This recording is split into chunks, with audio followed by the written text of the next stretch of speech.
Hey everybody, let me show you what I got going on today. We're wrapping up the MSI. So what we did here, we had the bad RAM, and I gave the option for the customer to replace the 8 gigs or to upgrade with 16. So what we did is upgrade it with 16, which is this one right here. So right now we got 16 and an 8. So we got 24 gigs, which you can see right there, 28.8.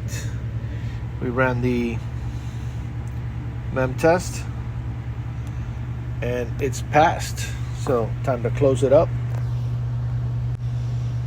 And we got our MSI laptop, 24 gigs of RAM, good to go. That's what's going on right here, right now at PC 911.